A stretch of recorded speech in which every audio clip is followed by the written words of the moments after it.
Hello नमस्कार दोस्तों। तो उम्मीद करता हूँ आपकी जो प्रिपरेशन है वो अच्छे से चल रही होगी। आज हम जो टॉपिक करने वाले हैं वो है फंडामेंटल ऑफ कंप्यूटर, जिसमें आप हम आज जो टॉपिक करेंगे उसका नाम जो रहेगा वो रहेगा हिस्ट्री ऑफ कंप्यूटर। कंप्यूटर की हिस्ट्री में हम ये पढ़ेंगे कि सबसे पहले कंप्यूटर कौन सा बना, कब बना, किसने बनाया, ये सब टॉपिक्स जो है हम आज के इस सेशन में पढ़ने वाले हैं। सबसे पहले अगर कंप्यूटर की बात करें हम, तो कंप्यूटर जो है अपना वो बनना स्टार्ट हुआ था अबेकस से। कहाँ से? अबेकस से। मतलब कंप्यूटर की हिस्ट्री में हम पढ़ेंगे अबेकस से लगाकर जब तक जनरेशन स्टार्ट नहीं होती है वहां तक हम कंप्यूटर के जो इन्वेंशन है वो पढ़ेंगे। मतलब अबेकस से लगाकर हमको पढ़नी है जनरेशन तक का। क्लियर है यहाँ तक? जब हम जनरेशन स्टार्ट करेंगे उसके लिए हम एक अलग से सेशन रखेंगे। उस सेशन में पूरी जनरेशन, मतलब एक सेशन में हम पढ़ेंगे इन्वेंशन ऑफ कंप्यूटर, कंप्यूटर कैसे बना, कौन कौन से डिवाइसेज आए कंप्यूटर बनने से पहले। सेकेंड सेशन में हम पढ़ेंगे जनरेशन। आज के इस सेशन में हम पढ़ने वाले सारे कंपोनेंट या सारे जो इन्वेंशन है कंप्यूटर, जो मेन कंप्यूटर है उसके बनने से पहले जो सारे आए थे उनको बारे में। क्लियर है? तो अगर हम सबसे पहली बात करें तो सबसे पहले आया था अबेकस। अबेकस की अगर बात करें हम, अगर अबेकस की बात करें हम, तो अबेकस में एक्चुअली में क्या रहता था कि अबेकस अबेकस बनाया गया था बेसिकली चाइना में। बनाने वाले व्यक्ति का नाम था टिम क्रेमर। बनाया किसने था? टिम क्रेमर ने। कहां बनाया था इसको? चाइना में। कहां बनाया था? चाइना में। इसमें एक्चुअली में क्या रहता था, एक लकड़ी की फ्रेम रहती थी। इस टाइप से एक लकड़ी की फ्रेम रहती थी। इस लकड़ी की फ्रेम में बीच में रोड्स होती थी। रोड्स भी दो पार्ट में डिवाइडेड होती थी। क्लियर है यहां तक? लकड़ी की एक फ्रेम होती थी, फ्रेम के अंदर रोड्स होती थी, रोड्स भी दो पार्ट में डिवाइडेड होती थी। ऊपर वाले इसके अंदर बीड्स लगे होते थे। क्या लगे होते थे? बीड्स। बीड्स कुल मिलाकर इसमें नीचे की साइड में यहां पर 5 बीड्स लगे होते हैं, ऊपर 2 बीड्स लगे होते हैं। क्लियर यहां तक? इसको बोलते हैं हेवन, इसको बोलते हैं अर्थ। क्लियर यहां तक? इसमें हमने ये देखा कि अबेकस जो है उसके जो ऊपर वाला पार्ट है इस पार्ट को बोलते हैं हेवन, और जो नीचे वाला पार्ट है उसको बोलते हैं अर्थ। अर्थ में कुल 5 बीट्स होते हैं और हेवन में कुल 2 बीट्स होते हैं। क्लियर है यहां तक? अगर इसके नाम की बात करें हम, चूंकि ये बनी बेसिकली एक फ्रेम रहती थी, इसीलिए इसको बोलते हैं काउंटिंग फ्रेम। क्या बोलते हैं? Counting frame. Counting frame. क्या बोलते हैं? Counting frame. काउंटिंग फ्रेम इसलिए बोलते हैं क्योंकि ये एक बेसिकली फ्रेम होती थी, उसके अंदर हम काउंटिंग करते थे। ऐसी कोई भी फ्रेम जिसके अंदर हम काउंटिंग करते हैं उसको बोलते हैं काउंटिंग फ्रेम। तो इसी का एक नाम था काउंटिंग फ्रेम। अगर दूसरे नाम की बात करें हम, तो दूसरा जो इसका नाम था वो हमारा, इसका दूसरा नाम था place value calculator. Place value calculator. अब इसको प्लेस वैल्यू कैलकुलेटर इसलिए बोला जाता था क्योंकि इसमें हम कैलकुलेशन करने के लिए इन बीट्स को ऊपर नीचे करते थे। जैसे मान लो मेरा बीट्स एक इधर है, एक इतना गैप के बाद में है, ऊपर 2 है और फिर नीचे वाले 3 नीचे है सबसे। तो इनकी पोजीशन, इनका मीनिंग अलग होता था। अगर इसी की बात करूं मैं, नीचे 3 तो है लेकिन ऊपर एक है, नीचे एक और आ गया और ये दोनों ऊपर है, तो इसका मतलब अलग है, यानी इन दोनों का मतलब अलग अलग रहेगा। क्लियर है? इसी को बोलते हैं प्लेस वैल्यू कैलकुलेटर। इसके दो नाम रह गए, काउंटिंग फ्रेम क्योंकि ये बेसिकली बनी रहती है फ्रेम के टाइप से लकड़ी की, और इसको बोलते हैं प्लेस वैल्यू कैलकुलेटर भी क्योंकि ये इनके जो बीट्स है इनकी पोजीशन चेंज करने से इनकी जो कैलकुलेशन है वो भी चेंज होती थी। क्लियर यहां तक? अगर हम इसी अबेकस की और चर्चा करें तो अबेकस में ये ध्यान रखना कि सबसे पहले ये बी, बी का थोड़ा ध्यान रखना। बी को क्या बोलते हैं, यानी बी को बोलते हैं बीट्स। ये क्वेश्चन बार बार आ रखा है कि अबेकस में बी का मतलब क्या होता है, तो बी का मतलब होता है बीट्स। अगर इसकी फुल फॉर्म की बात करें तो इसकी फुल फॉर्म रहती है abundant beats addition calculation utility और सिस्टम। क्लियर है यहां तक? इसमें हम प्लस यानी कि हम एडिशन भी करते थे, इसी में हम माइनस यानी सब्सट्रैक्शन भी करते थे, इसी में हम मल्टीप्लिकेशन भी करते थे, इसी में हम डिवीजन भी करते थे। बस यही है कि मल्टीप्लिकेशन और ये 9 तक ही पॉसिबल था, यानी कि मैक्सिमम 9 इंटू 9 ही कर सकते थे, क्योंकि इसमें जो बीट्स की संख्या है वो काउंट करें एक बार, 2 ऊपर 5 नीचे। क्लियर है यहां तक? यानी कि ये जो पार्ट है ऊपर वाला, इसको बोलते हैं हेवन पार्ट, इसको जो बोलते हैं इसको बोलते हैं अर्थ पार्ट। क्या बोलते हैं? अर्थ पार्ट। अर्थ पार्ट में टोटल अपने पास 1 2 3 4 और 5। हेवन में 1 2, यानी कि हेवन पार्ट में कुल बीट्स 2, अर्थ पार्ट में कुल बीट्स 5। इसकी जो कैलकुलेशन करते हैं हम इन बीट्स को ऊपर नीचे, यहाँ पे जो स्पेस दिख रहा है, यहाँ पे जो स्पेस दिख रहा है, इन स्पेस को फिल करके हम काउंटिंग करते थे, इसीलिए इसको बोलते हैं प्लेस वैल्यू कैलकुलेटर। इसके आगे की बात करें तो ये सबसे पुराना कैलकुलेटिंग डिवाइस है, कैलकुलेटिंग डिवाइस है सबसे पुराना, इसीलिए इसको बोलते हैं ओल्डेस्ट डिवाइस। कौन है? अबेकस। क्लियर यहां तक? अगर इसके आगे की बात करें हम, तो इसी को बोलते हैं प्लेस वैल्यू कैलकुलेटर, साथ में इसी को बोलते हैं काउंटिंग फ्रेम। क्यों बोलते हैं वो पता चल गया? क्योंकि हम इनकी पोजीशन चेंज करते हैं तो वैल्यू चेंज होती है, उसी को बोलते हैं प्लेस वैल्यू कैलकुलेटर। और बेसिकली बनी किससे रहती थी? लकड़ी की फ्रेम से। इस टाइप की फ्रेम, इसके अंदर ये सारे रोड्स जो सीधे सीधे दिख रहे हैं। क्लियर यहां तक? इसको बनाने वाले व्यक्ति का नाम टिम क्रेमर, इसी का दूसरा नाम जो है वो मिलता है सारोबान या स्वानपान। क्लियर है चीज यहां तक? इसके बाद में इसमें 2 पार्ट होते हैं, एक अर्थ एक हेवन, ये 2 पार्ट होते हैं अबेकस के। क्लियर है यहां तक? अगर और बात करें इसकी, तो हमारे पास में इसमें हम एडिशन भी कर सकते, सब्सट्रैक्शन भी कर सकते, मल्टीप्लिकेशन भी कर सकते, डिवीजन भी कर सकते, लेकिन मैक्सिमम हम कर सकते हैं 9 इंटू 9। क्लियर यहां तक? 9 इंटू 9 ही हम कर सकते हैं।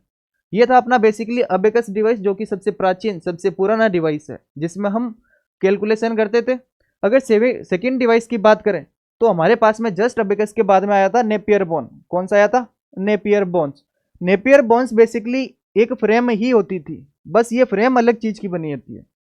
ठीक है? इस फ्रेम में जो ये पार्ट दिख रहे हैं आपको, इन पार्ट की सहायता से कैलकुलेशन की जाती थी। अभी हम देखेंगे कैलकुलेशन कैसे की जाती थी। देखो, सबसे पहले इस जो ये डिवाइस है नेपियर बोन्स, ये जो बना, इनमें देखो 2 नाम मिलेंगे आपको, एक तो नेपियर, एक बोन्स। बोन्स अगर हम सोचें तो नेपियर एक पर्सन जैसा कुछ लग रहा है। ठीक है? ये अपने को ऐसा लग रहा है कि ये एक आदमी का नाम है। बोन्स हमको लग रहा है कि ये हड्डियां है। क्या है? हड्डियां है। क्लियर यहां तक? बोन्स हमारे को क्या लग रहा है? हड्डियां। तो बेसिकली ये डिवाइस भी वैसे ही हड्डियों का बना था, बनाया था नेपियर बोन्स ने। क्लियर है? इसकी बात करें तो नेपियर बोन्स के द्वारा स्कॉटलैंड का एक मैथमेटिशियन था, उसने बनाया था 1617 में। कब बनाया था? 1617 में। यानी कि जब नेपियर बोन्स बना तो उसको बनाने वाले व्यक्ति का नाम था जॉन नेपियर। वो जो था वो स्कॉटलैंड का था मैथमेटिशियन। अगर और बात करें तो इसको बनाया गया था 1617 में। क्लियर यहां तक? इसमें कुल मिलाकर हमारे पास में कितनी बोन्स होती थी प्रत्येक सेट में? 11 बोन्स होती थी प्रत्येक सेट में। क्लियर है? ऐसे थोड़ी है कि जो सारी बोन्स है वो एक ही सेट में डाल दो, एक ही कैलकुलेशन डिवाइस में थोड़ी ना डाल सकते हैं, इसीलिए हम प्रत्येक सेट में 11 हड्डियां डालते थे। क्लियर है? इसके बाद में इसमें एक लोगोरिथम का सिद्धांत भी आया, लोगोरिथम का कॉन्सेप्ट भी इसी में आया, जिसको हम लिखते हैं लॉग एन वगैरह, जिसमें हम ऐसे ही लिखते हैं लॉग एन। क्लियर है? वो कॉन्सेप्ट भी किसमें आया? नेपियर बोन्स में। इसमें आगे बात करें तो जो ये बोन्स थी, ये बेसिकली 12 सिंगा जो जानवर रहता है उसकी सारी हड्डियां थी, जिसको हम बोलते हैं स्वैम्प डियर। क्या बोलते हैं? Swamp dear.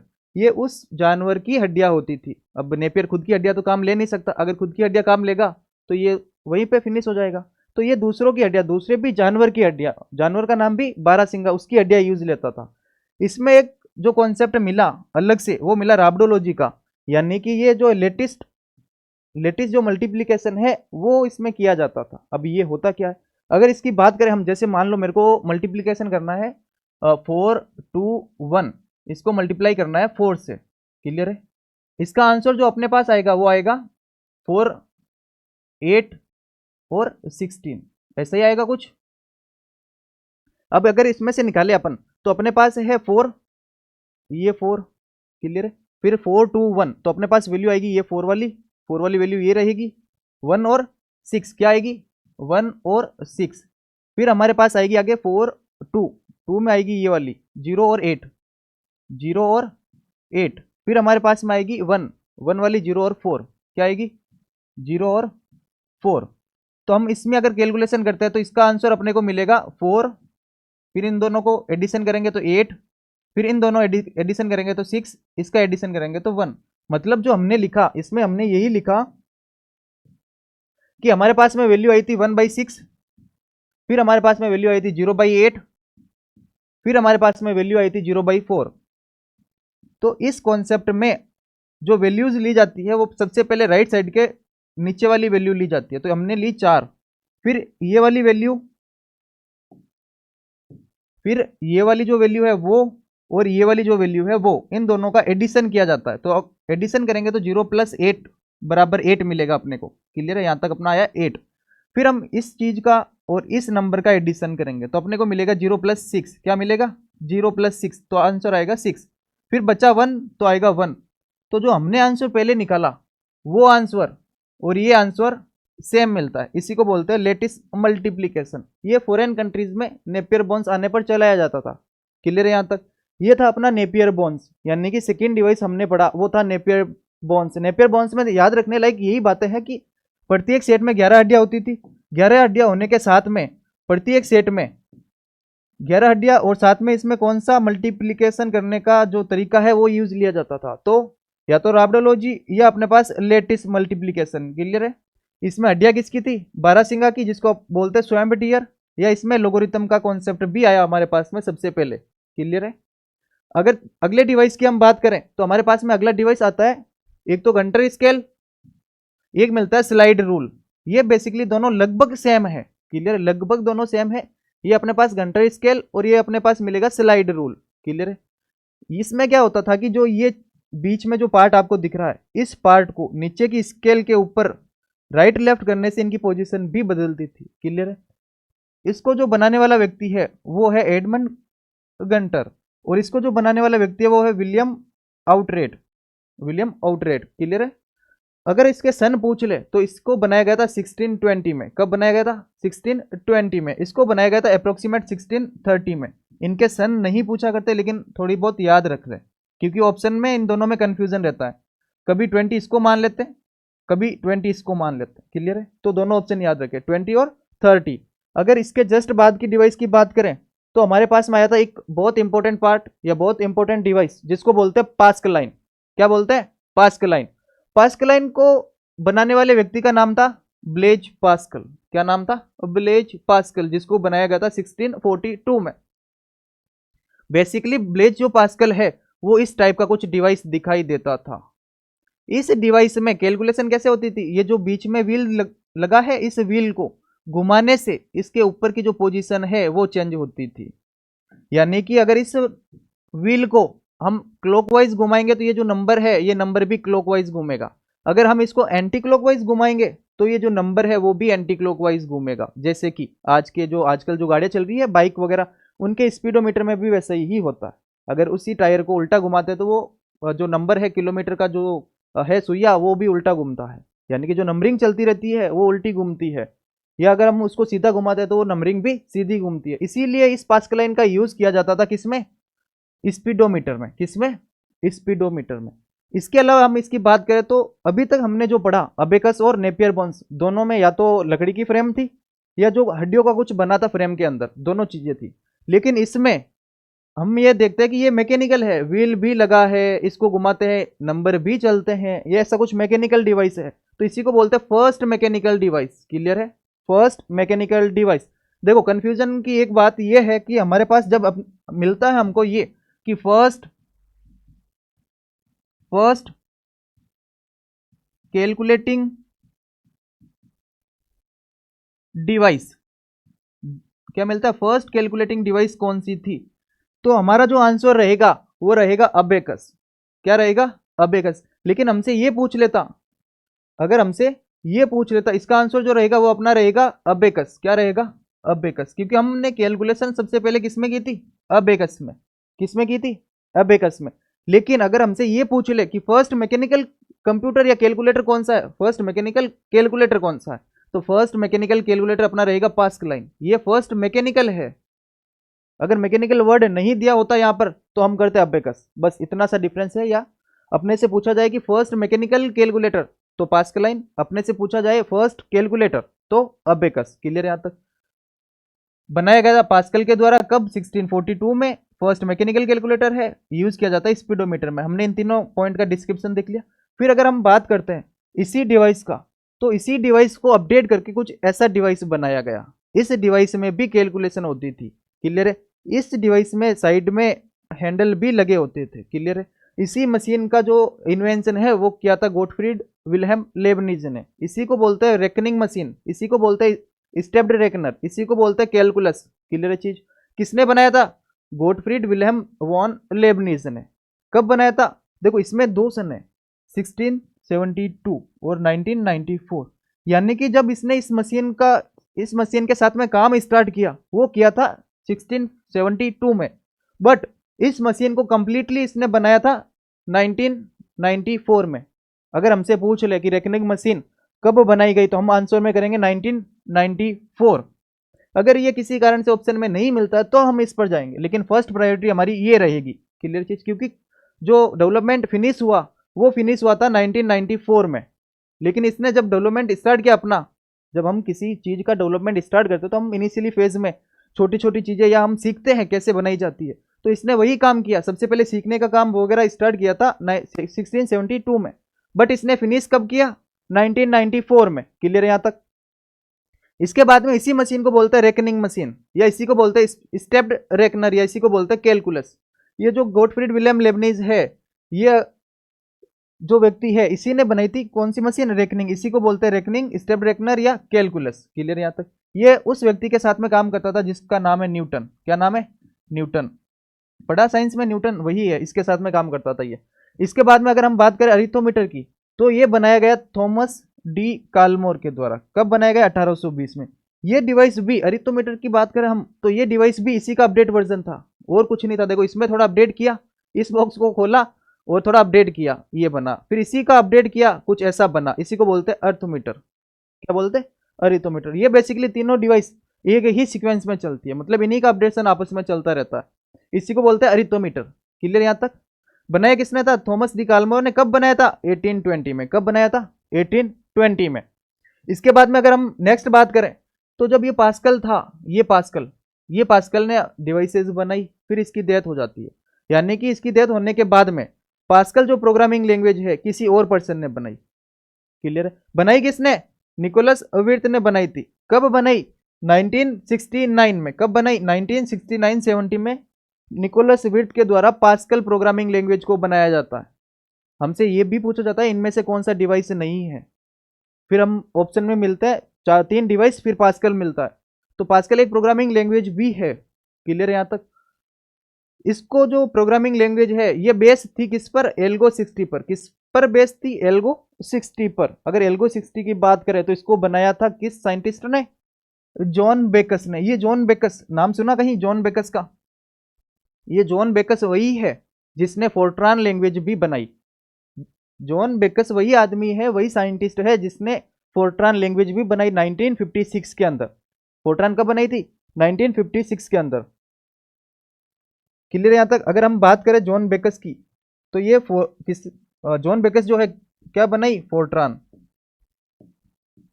क्या बनाई? Fortran programming language. अगर ऐसे याद नहीं रहे तो फोर्ट्रान किसके लिए यूज लेते हैं? फॉर्मूले के लिए, यानी मैथ के जो फॉर्मूले रहते हैं उसके लिए यूज लेते हैं।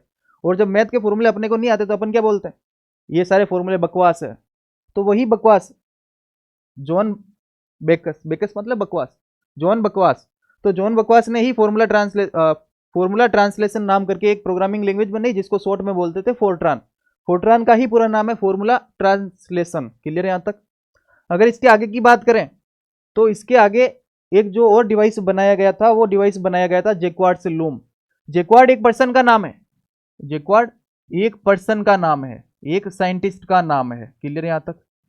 और लूम उसके द्वारा बनाई गई डिवाइस का नाम है जिसका यूज करता था वो अपने जो कपड़े हैं, जो अपने कपड़े हैं उनको बनाने के लिए। क्लियर है यहां तक? जिसको हम लूम बोलते हैं कपड़े बनाने के लिए। ये फर्स्ट मैकेनिकल लूम था। कौन सा लूम था? फर्स्ट मैकेनिकल लूम था। यानी कि हमसे पूछे फर्स्ट कैलकुलेटर तो अबेकस, फर्स्ट मैकेनिकल कैलकुलेटर तो पास्कल, फर्स्ट मैकेनिकल लूम तो जैक्वार्ड्स लूम। ये बनाया कब गया था? देखो इसमें दो अलग अलग डेट मिलेगी, 1801 और 1804 या 1805। इन दोनों को डेट के बारे में अगर हम और देखें तो 1804 में इसने सबसे पहले अपना रिसर्च का या जो डेवलपमेंट का काम है इसने स्टार्ट किया था, डेवलपमेंट का काम। क्लियर है? 1801 के बाद में और 1804 के बीच में इसने कुल 3 मशीनें बनाई। कितनी मशीनें बनाई? 3 मशीनें बनाई। तीनों मशीनों में जो काम आने वाली सर्वाधिक मशीन थी वो लास्ट में बनाई थी। कब बनाई थी? 1804 में। 1801 में इसने काम स्टार्ट किया था, 1804 तक इसने कुल 3 मशीनें बनाई। तीनों मशीनों में जो काम की मशीन थी वो लास्ट में बनाई थी इसने 1804 में। क्लियर है? इसीलिए कहीं ना कहीं डेट मिलती है 1801, क्योंकि उसने काम स्टार्ट किया था, डेवलपमेंट स्टार्ट किया था। 1804 में उसने कंप्लीटली अपना काम खत्म कर लिया, फिनिश कर लिया, मशीन को सक्सेसफुल बना लिया। इसीलिए अपने को कहीं कहीं मिलता है 1804। डन यहाँ तक। फिर अगर बात करें जैक्वार्ड के पूरे नाम की तो हमारे पास में नाम मिलता है जोसेफ मेरी जैक्वार्ड। क्लियर है? जोसेफ मेरी जैक्वार्ड के द्वारा सन 1804 में एक लूम बनाया गया जिसको बोलते हैं फर्स्ट मैकेनिकल लूम। क्लियर है यहाँ तक? इसी लूम के अंदर हम यूज लेते थे पंच कार्ड। क्या यूज लेते थे? Punch card. Punch card. Clear है? क्या यूज लेते थे? Punch card. पंच कार्ड बनाया किसने? Inventor of punch card. जब किसी जैसे 1801 है उसमें इसने पंच कार्ड बनाया, 1804 उसने पंच कार्ड यूज लिया, पेटेंट करवाया 1804 में। इस डिवाइस का पेटेंट कब हुआ? 1804 में। क्लियर है यहाँ तक? इसके बाद में अगर हम बात करें पंच कार्ड की तो पंच कार्ड भी इसी डिवाइस के अंदर फर्स्ट टाइम यूज लिया। क्लियर है? तो अगर हमसे पूछा जाए इन्वेंटर ऑफ पंच कार्ड तो रहेगा जोसेफ मेरी जैक्वार्ड। क्लियर है यहाँ तक? इसी पंच कार्ड के फादर की अगर बात करें तो वो कौन है? Herman Hollerith. 3 अलग अलग वर्ड आए। पंच कार्ड से पहले पंच पेपर, पंच पेपर के बाद में पंच कार्ड। पंच कार्ड का फादर और पंच कार्ड का इन्वेंटर दोनों अलग है। अगर फादर की बात करें तो अपने पास में मिलेगा हरमन, अगर फादर की बात करें तो फादर में मिलेगा हरमन होलेरिथ। अगर इन्वेंटर की बात करें तो इन्वेंटर में मिलेगा जोसेफ मेरी जैक्वार्ड, क्योंकि जोसेफ मेरी जैक्वार्ड ने तो उसका इन्वेंशन किया पंच पेपर से पंच कार्ड में। और पंच कार्ड की जो कंपनी है या बड़े लेवल पे लार्ज स्केल पे इसका जो इंटीग्रेशन है या इसका जो डेवलपमेंट है, इसकी जो मार्केट में इस डिवाइस को लेकर आए थे वो लेकर आए थे कौन? Herman Hollerith. इन्होंने एक कंपनी भी बनाई अपनी जो कि रिलेटेड थी पंच कार्ड से। उसी कंपनी को आज हम जानते हैं आईबीएम नाम से। क्लियर है यहाँ तक? हरमन होलेरिथ ने ही अगर हम बात करें तो आईबीएम से पहले पंच कार्ड में अपनी कंपनी को स्थापित किया था। अगर हम अगले डिवाइस की बात करें तो अगला डिवाइस बहुत महत्वपूर्ण, बहुत इंपॉर्टेंट, वो है चार्ल्स बेबेज के द्वारा बनाई गई बेसिकली 2 मशीनें, जिसमें पहली मशीन बनाई गई थी डिफरेंस इंजन, दूसरी मशीन बनाई गई थी एनालिटिकल इंजन। डिफरेंस इंजन जब मशीन बनाई गई थी तो उस मशीन का नाम था डिफरेंस इंजन 0, जैसे वर्जन नहीं होते उसी टाइप से उसी मशीन का नाम था डिफरेंस इंजन 0। वो बेसिकली बनाई गई थी 14 जून 1822 में। कब बनाई गई थी? 14 जून 1822 में। कौन सी मशीन? डिफरेंस इंजन नाम की मशीन थी जिसके पीछे 0 यानी कि वर्जन 0, पहली मशीन डिफरेंस इंजन 0। कहीं डिफरेंस इंजन खाली मिलता है, कहीं डिफरेंस इंजन 0 मिलता है। अगर इसी डिफरेंस इंजन की बात करें तो कुछ इस टाइप से वो मशीन दिखाई देती थी। क्लियर यहाँ तक? कुछ इस टाइप से वो मशीन दिखाई देती थी। इसी मशीन के अंदर हमारे पास में गियर और शाफ्ट दोनों लगते थे। एक तो लगता था गियर, एक लगते थे शाफ्ट। क्लियर चीज? ये बेसिकली चलती थी बाप से। किससे चलती थी? बाप से। क्लियर यहाँ तक? ये किससे चलती थी? बाप से। यही यहाँ पे मिला है अपने को, गियर लगे थे, साथ में शाफ्ट लगे थे और चलती थी किससे? बाप से। क्लियर है? पहली मशीन कौन सी थी? Difference engine. बनाया कब गया था? 1822 में। क्लियर यहाँ तक? कब बनाया गया था? 1822 में। डेट अगर याद रहे तो ठीक है, नहीं रहे तो ये ईयर तो कम से कम याद करना ही है, क्योंकि ये ईयर बार बार पूछे जाते हैं। वहाँ ऑप्शन में 1832 मिलता है, तो हमको ध्यान होना चाहिए कि वहाँ पर आंसर में क्या रहेगा, ये। अगर अगले डिवाइस की बात करें डिफरेंस इंजन के बाद में, जो चार्ल्स बेबेज के द्वारा बनाई गया डिवाइस था एनालिटिकल इंजन, जिसके बाद में ही उसे क्या बोला जाता? Father of computer. क्लियर है? अगर हम बात करें एनालिटिकल इंजन की तो ये बेसिकली 1834 में बना। अगर इसकी और बात करें, कुछ इस टाइप से ये दिखाई देता था। कौन? Analytical engine. इसी में हम यूज करते पंच कार्ड का। किसका? पंच कार्ड का, किसका यूज करते, पंच कार्ड का। पंच कार्ड, चूंकि हमारे पास पंच कार्ड जो है कब आ गए थे, जोसेफ मेरी जैकवार्ड के द्वारा हमारे पास पंच कार्ड आ गए थे।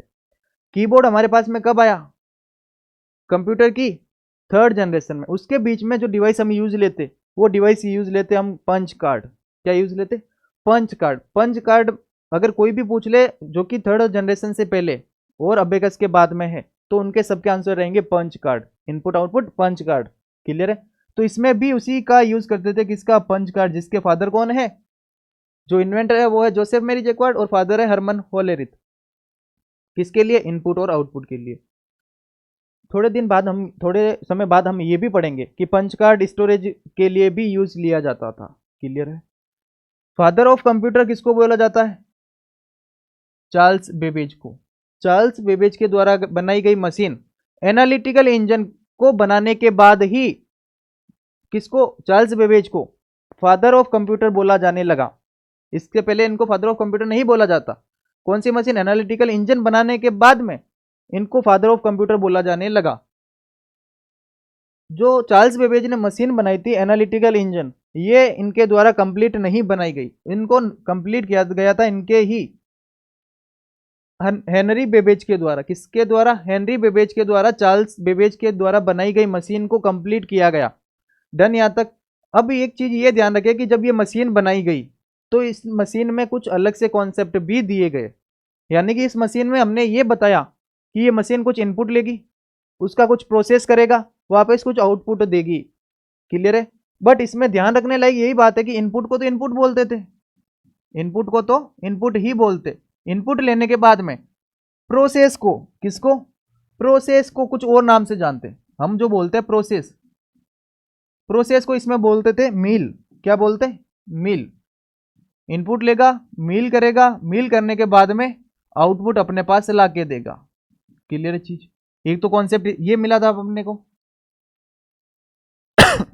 सॉरी, ये कॉन्सेप्ट अपने को ये मिला कि इनपुट लेगा कुछ, उसका मील करेगा। मील मतलब बेसिकली प्रोसेस रहता है कि प्रोसेस करेगा, उसको इसी डिवाइस में मील बोला जाता था। क्लियर है। मील करने के बाद में हमको कुछ आउटपुट भी मिलेगा। ये कॉन्सेप्ट दिया गया था चार्ल्स बेबेज के द्वारा एनालिटिकल इंजन के अंदर। अगर और बात करें तो इसके अलावा एक और कॉन्सेप्ट दिया गया था कि जब आप इनपुट दोगे, जब आप प्रोसेस करवाओगे, जब आप आउटपुट दोगे, तो आपको कुछ हार्डवेयर की भी आवश्यकता पड़ेगी, कुछ सॉफ्टवेयर की भी आवश्यकता पड़ेगी। सॉफ्टवेयर मतलब predefined set of program अपन बोल सकते हैं। आपको उनकी आवश्यकता पड़ेगी। तो आवश्यकता पड़ेगी तो हम ये डिसाइड करेंगे कि जो हार्डवेयर है उनको चलाएगा कौन। तो जो हमने सॉफ्टवेयर बनाए वही चलाएगा किसको, हार्डवेयर को। तो हमको ये कॉन्सेप्ट भी इसी में मिला कि सॉफ्टवेयर के द्वारा किसी भी हार्डवेयर को चलाया जा सकता है या चलाया जाएगा। ये कॉन्सेप्ट हमको किसने दिया था, चार्ल्स बेबेज ने। इनपुट मिल आउटपुट का भी कॉन्सेप्ट किसने दिया था, चार्ल्स बेबेज ने, अपनी कौन सी मशीन में, एनालिटिकल इंजन के अंदर। अगर एक और बात करें एक लेडी की, तो वो थी एडा अगस्टा लवलेस। कौन थी, एडा अगस्टा लवलेस। उसका पूरा नाम या कहीं कहीं किताबों में हमें यह भी मिलता है, एडा अगस्टा लवलेस। एडा अगस्टा लवलेस। क्लियर है चीज। ये बेसिकली जो एडा अगस्टा जो लेडी थी, ये इंग्लिश कवि लॉर्ड बायरन की पुत्री थी। क्लियर है। इतना ठीक है, एक बार लिख लेते हैं, लॉर्ड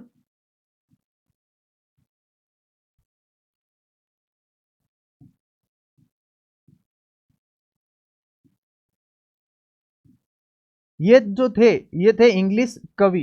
क्या हुआ करते थे, इंग्लिश कवि। इनकी ही डॉटर एडा अगस्टा के द्वारा चार्ल्स बेबेज के साथ मिलकर एनालिटिकल इंजन में सबसे पहला प्रोग्राम बनाया गया। इसी प्रोग्राम को बनाया किसने, एडा अगस्टा ने। यानी कि चार्ल्स बेबेज के साथ एडा अगस्टा ने एनालिटिकल इंजन मशीन के लिए फर्स्ट प्रोग्राम दिया था। क्लियर है। तो इसी को बोलते हैं first programmer in the world, क्योंकि इससे पहले किसी ने प्रोग्राम ही नहीं दिया।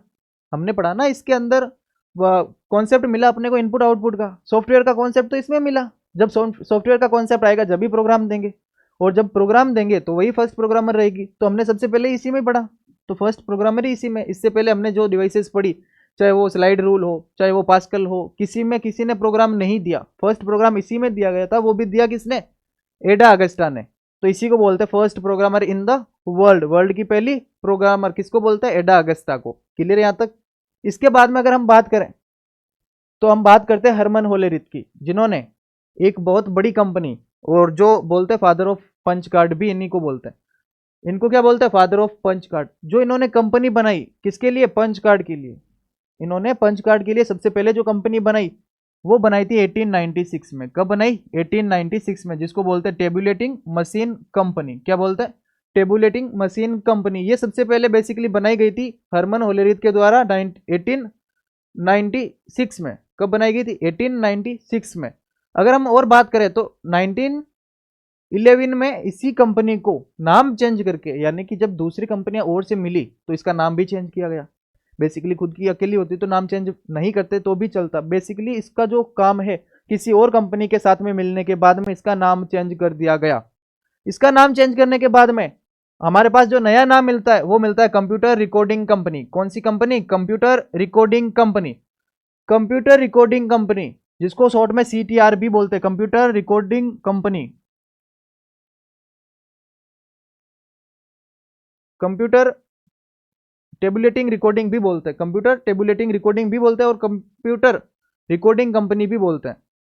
क्लियर है? इसके बाद में हमारे पास में एक और डिवाइस आया 1924 में। 1924 में जो हरमन होलेरिथ है, इसने और कंपनियों के साथ में मिलकर एक बड़ी कंपनी बनाई। उसी कंपनी को आज हम जानते हैं IBM नाम से। क्लियर है? स्थापक है, फाउंडर है, वो कौन है? तो वो अलग पर्सन है, बट उस पर्सन के साथ में हरमन होलेरिथ मिलकर एक कंपनी बनाई। उसी कंपनी का नाम इन्होंने क्या किया था? International business machine.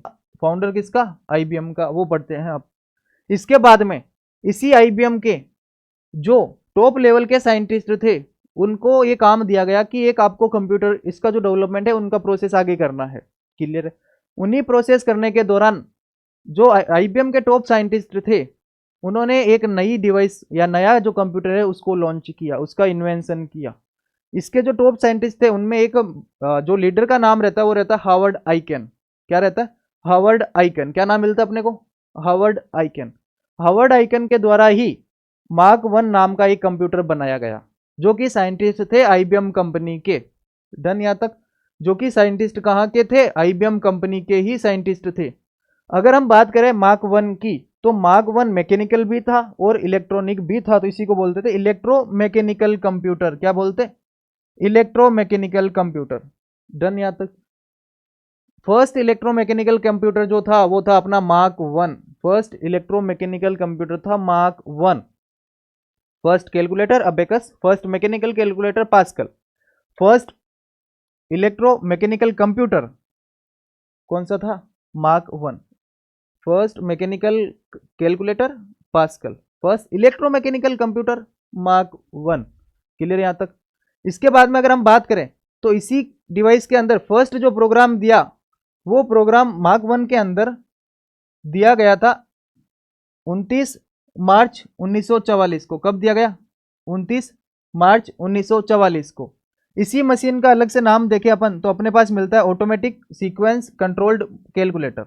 इसी जो मार्क 1 है, इसी का दूसरा नाम मिलता है automatic sequence controlled calculator. Clear? पीछे कैलकुलेटर है, कंप्यूटर नहीं है। इसके बाद में अगर हम आगे की बात करते हैं तो हमारे पास में दो और कंप्यूटर आए, एक तो ABC, एक NE1। NE1 आने के बाद में तो पूरा एरा ही चेंज हो गया, पूरा काम करने का तरीका, ढंग, सब कुछ चेंज हो गए। बट NE1 जो कंप्यूटर आया था, ये भी तो था बेसिकली इलेक्ट्रॉनिक, क्या बोलते इसको। बट इसमें यह ध्यान रखना कि जो ये कंप्यूटर ABC था, इस कंप्यूटर में बनाने के बाद इस कंप्यूटर को जो सॉफ्टवेयर दिए जाते, जो प्रोग्राम दिए जाते, उनको हम चेंज नहीं कर सकते। जिसके लिए बनाया, जो प्रोग्राम दिया वही चलाओ उसमें, बस आप अपने हिसाब से कुछ नहीं कर सकते। डन यहाँ तक? तो इस जो ABC कंप्यूटर है, इसका बनाने वाला व्यक्ति बना कब था? 1945 में। बनाया किसने? एटानास ऑफ बेरी कंप्यूटर। इसका जो पूरा नाम मिलता है ABC का, एटानास ऑफ बेरी कंप्यूटर। बनाया था जॉन विंसेंट एटानास ऑफ, एक पर्सन का नाम ये और एक पर्सन का नाम क्लिफोर्ड बेरी। तो ए इससे उठा लिया, B और C इससे उठा लिया। क्लियर यहाँ तक? ये जो कंप्यूटर था, इसमें एक बार सॉफ्टवेयर दे दिया आपने तो इस सॉफ्टवेयर को आप चेंज नहीं कर सकते, यानी कि सॉफ्टवेयर या प्रोग्राम जिसको आप मैनिपुलेट नहीं कर सकते, वो बेसिकली था ABC के अंदर। ये प्रोग्रामेबल नहीं था, इसको प्रोग्राम नहीं किया जा सकता। ये कंप्लीट ट्यूरिंग मशीन नहीं थी, यानी कि कंप्लीट जो है मैनिपुलेशन नहीं कर सकती। क्लियर है यहाँ तक? अगर हम बात करें एनईए की, तो एनईए का पूरा नाम मिलता है अपने पास electronic numeric integrator and computer. Clear है? इसको बनाया गया था 1945, लेकिन कंप्लीट हुआ था 1946 के अंदर। कब कंप्लीट हुआ? 1946 के अंदर। बनाया किसने था इसको? बेसिकली बनाया था जेपी एकर्ट और जॉन मूचली ने। किसने? जॉन मूचली और जेपी एकर्ट ने। कहाँ बनाया? मूरे स्कूल ऑफ इंजीनियरिंग में इस कंप्लीट जो है एनईए उसको बनाया गया था। एनईए और एबीसी में बस इतना फर्क है कि एबीसी को आप प्रोग्राम नहीं कर सकते, आप अपने अनुसार उसको प्रोग्राम नहीं कर सकते, बट एनईए कंप्यूटर को आप अपने अनुसार प्रोग्राम कर सकते थे। क्लियर है? एक इसमें डिस्प्यूट ये भी हुआ था कि जब एनईए ने अपने कंप्यूटर को पेटेंट करवाया कि फर्स्ट कंप्यूटर जिसको प्रोग्राम कर सकते, जिसको अपन बोलते इलेक्ट्रॉनिक कंप्यूटर, मॉडर्न कंप्यूटर, वो हमारा है। उस पेटेंट करवाने के दौरान एक डिस्प्यूट ये हुआ था कि एबीसी ने बोला कि हमने पहले कंप्यूटर बनाया जो कि चल रहा था लाइट से बेसिकली चल रहा था, तो हमारा था इलेक्ट्रॉनिक कंप्यूटर। जब ये डिस्प्यूट कोर्ट में चला तो कोर्ट ने जो अपना केस है वो एनईए के साइड में दिया। क्लियर है? जो रिजल्ट है वो एनईए के साइड में दिया, क्योंकि एनईए को हम प्रोग्राम कर सकते बट एबीसी को प्रोग्राम नहीं कर सकते। अगर आगे की बात करें हम और, तो हमारे पास में 4 डिवाइस मिलते हैं, एनईए, एनीवेक, एडसेक और एडवेक। ये 4 डिवाइस बेसिकली हमारे पास और आए थे। अगर सबसे पहले की बात करें एनईए जो अभी हमने पढ़ा, उसमें बनाया किसने था इसको? जेपी एकर्ट और जॉन मूचली ने। अगर इसकी फुल फॉर्म की बात करें हम, तो रहती है electronic numeric integrator and computer. बस ये लास्ट वाला एक वर्ड ध्यान रखें, कंप्यूटर किस में आता है, कैलकुलेटर किस में आता है, क्योंकि ऑप्शन में दोनों मिलते हैं, कंप्यूटर भी मिलता, कैलकुलेटर भी मिलता। इसका जो फर्स्ट प्रोग्राम है वो हमने फिजिबिलिटी चेक करने के लिए किया था, किसका? थर्मोन्यूक्लियर का। थर्मोन्यूक्लियर की जो फिजिबिलिटी है, जो वेपन है थर्मोन्यूक्लियर, उस वेपन की फिजिबिलिटी मतलब उसकी जो उपयोगिता है वो जांच करने के लिए हमने किया था। इसी का जो फॉर्मल डेडिकेटेड जो ये एनईए है, ये किसके लिए बनाया गया था? पेंसिल्वेनिया के लिए। किसके लिए बनाया गया था? यूनिवर्सिटी ऑफ पेंसिल्वेनिया के लिए, विश्वविद्यालय पेंसिल्वेनिया विश्वविद्यालय के लिए बनाया गया था। कब? या उसको हमने दे दिया कब? उसको हमने 15 फरवरी 1946 को हमने यूनिवर्सिटी ऑफ पेंसिल्वेनिया को ये सिस्टम दे दिया। ये ध्यान रखना कि ये जो वर्क करता था वो डेसिमल नंबर पर वर्क करता था। एनईए जो कंप्यूटर है वो वर्क करता था डेसिमल नंबर पर। किस पर वर्क करता था? डेसिमल नंबर पर। इसके बाद में जो सक्सेसर आया इसका जो आया वो था EDVAC, electronic discrete variable automatic computer. बस ये जो है कंप्यूटर ये वर्क करता था बाइनरी नंबर पर। किस पर? बाइनरी नंबर पर। एनईए कंप्यूटर डेसिमल नंबर पर वर्क करता था, जबकि एडवेक कंप्यूटर किस पर वर्क करता था? बाइनरी नंबर पर वर्क करता था। आगे हम चर्चा करें तो जो एक कंपनी है रेथॉन कंपनी, उसी के सब कॉन्ट्रैक्टर ने एडवेक का निर्माण किया था। ठीक है? एडवेक जो है डिलीवर्ड हुआ था कौन सी कंपनी को? बैलिस्टिक रिसर्च लेबोरेटरी को। कब हुआ था? 1949 में। तो हम मानते हैं कि ये कब बना? 1949 में। एडवेक कब बना? 1949 में। बन तो पहले ही गया था, लेकिन हमने बनाने के बाद में उसको डिलीवर कब किया? 1949 में। इसीलिए हम इसको मानते हैं कि 1949 में बना। अगर हम बात करें कि एडवेक चला कब तक, तो ये चला 1962 तक। क्यों चला? क्योंकि उसके बाद में एक जो ये बैलिस्टिक रिसर्च लेबोरेटरी है, इसने एक दूसरा कंप्यूटर निकाल लिया, जिस कंप्यूटर का नाम था BRLSSESC। क्या नाम था? क्लियर चीज? इसके बाद में हम बात करें इसी के आगे की, तो इसके बाद में हमारे पास मिलता है यूनिवेक। कौन सा computer? UNIVAC computer. UNIVAC computer में अगर हम इसकी फुल फॉर्म की बात करें तो इसकी फुल फॉर्म रहती है यूनिवर्सल ऑटोमेटिक कंप्यूटर। क्या रहती है? Universal automatic computer. Universal automatic computer में जो हमारे पास कॉन्सेप्ट आया था, सबसे पहले या मशीन की बात करें तो वो था बाइनेक। क्या था? बाइनेक मतलब बाइनरी ऑटोमेटिक कंप्यूटर। क्या था? Binary automatic computer. इसी का सक्सेसर था ये। क्लियर है? ये जो कंप्यूटर था ये अनसक्सेसफुल कंप्यूटर था। अगर ये सक्सेसफुल हो जाता तो हमको यूनिवेक बनाने की आवश्यकता नहीं पड़ती कुछ हद तक। बट वो जो था बाइनेक, बाइनेक जो है वो अनसक्सेसफुल रहा, जिसके कारण हमको एक नया डिवाइस बनाना पड़ा जिसका नाम था यूनिवेक। जो यूनिवेक है, जो हमने यूनिवेक बनाया उसको हम बेचने के उद्देश्य से बनाया, उसको हम कमर्शियल पर्पज से बनाया। क्लियर है? तो इसी को बोलते हैं फॉर कमर्शियल पर्पज, यानी कि उसको जो है यूज उसका कमर्शियल पर्पज था। अगर हम बात करें एड सेक की, किसकी बात करें? एड सेक की। हम स्टोरेज हल्का फुल्का इसमें भी कर सकते हैं क्योंकि ये कमर्शियल है। जो चीजें कमर्शियल होती है, जो कंप्यूटर कमर्शियल होते हैं, उनमें थोड़ा बहुत स्टोरेज तो आता ही है क्योंकि कमर्शियल है। लोग अपना डाटा रखेंगे, डाटा रखने के लिए स्टोरेज चाहिए। लेकिन उनका पर्पज ये नहीं था कि आप डाटा रखो, उनका पर्पज था आप अपने कमर्शियल यूज करो और उसको कमर्शियल यूज तक ही सीमित रखो। बट जब एडचेक आया तो एडचेक का जो मेन उद्देश्य था वो था आपका डाटा स्टोरेज के लिए। इसका नाम जो है electronic delay storage automatic calculator. क्या है? कैलकुलेटर। इसका जो पर्पज था वो पर्पज था हमारा डाटा स्टोरेज के लिए। किसके लिए? For storage purpose, data storage करने के लिए इसका जो है मेन पर्पज हुआ था। बेसिकली डाटा स्टोरेज इसमें भी हम कर सकते, लेकिन इसमें डाटा स्टोरेज करने का पर्पज अपना नहीं था। पर्पज अपना था एड सेक में। किसमें था? एड सेक में अपना पर्पज था कि हम डाटा स्टोर करवाएंगे। इसको जो है एडसेक को बनाया गया था डाटा स्टोरेज करने के लिए एक कॉन्सेप्ट के बेसिस पर, जिसको हम बोलते हैं जॉन वॉन न्यूमैन आर्किटेक्चर। कौन सा architecture? John von Neumann architecture में इसको बनाने के लिए इसका बेस माना गया था। इसको बोलते हैं द फर्स्ट। इसको जो हमने असेंबल किया था असेंबली लैंग्वेज में, मतलब कि एडसेक में ही सबसे पहले हमारे पास असेंबली लैंग्वेज का कॉन्सेप्ट आया था। जो असेंबली लैंग्वेज है जिसका कंसेप्ट हमने सबसे पहले प्रपोज किया था, वो प्रपोज किया था किसमें? एड सेक में। एड सेक में लागू नहीं हुआ, बट हमने जो कॉन्सेप्ट है उसमें हमने इन्वेंट या हमने उसको डिस्कवर किया था। किसमें? फर्स्ट असेंबली लैंग्वेज को डिस्कवर या अपियर्ड हुई थी, हमको देखने को मिली किसमें? एड सेक कंप्यूटर में। तो आज के इस सेशन में हमने ये पढ़ा कि सबसे पहले जो डिवाइस है वो अबेकस था जिसमें हम कैलकुलेशन करते। उसके बाद में हमने कुछ दो तीन छोटे और पढ़े, जैसे हमने पढ़े लोगरिथम का सिद्धांत देने वाला। क्लियर है? जो मल्टीप्लिकेशन करने का एक अलग तरीका लेके आए थे, रावडोलॉजी जिसको बोलते हैं हम। उसके बाद में हमने दो स्केल और पढ़ी, गंटर स्केल और स्लाइड रूल। उसके बाद में हमने पास्कल लाइन पढ़ा। पास्कल लाइन के बाद में हमने और कुछ डिवाइसेस पढ़ी। क्लियर है चीज? ये था हमारा कंप्यूटर की हिस्ट्री का पहला सेशन, जिसमें हमने कंप्यूटर की हिस्ट्री जनरेशन स्टार्ट होने से पहले तक की खत्म कर ली। अगर आप इतनी हिस्ट्री पढ़ लोगे तो आपका किसी भी एग्जाम में इस हिस्ट्री के बाहर का क्वेश्चन नहीं आता है। अगर वो क्वेश्चन आएगा फिर आपको उसके लिए पीएचडी लेवल तक का पढ़ना पड़ेगा, मतलब उसके अंदर और जाना पड़ेगा। लेकिन इतने लेवल का क्वेश्चन किसी एग्जाम में नहीं आया।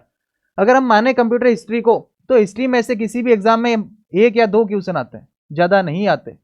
इस टाइप की हिस्ट्री में से एक या दो क्वेश्चन ही आते हैं, क्योंकि कंप्यूटर की हिस्ट्री के जो ज्यादा क्वेश्चन बनते हैं वो जनरेशन से बनते हैं। किससे बनते हैं? जनरेशन से बनते हैं। तो जनरेशन के अलावा बेसिकली एक या दो क्वेश्चन ही मिलते हैं जो हमको इस सेशन से मिल जाएंगे। इस सेशन से बाहर कुछ नहीं मिलेगा। तो हमारे वीडियो को एंड तक देखने के लिए आपका थैंक यू।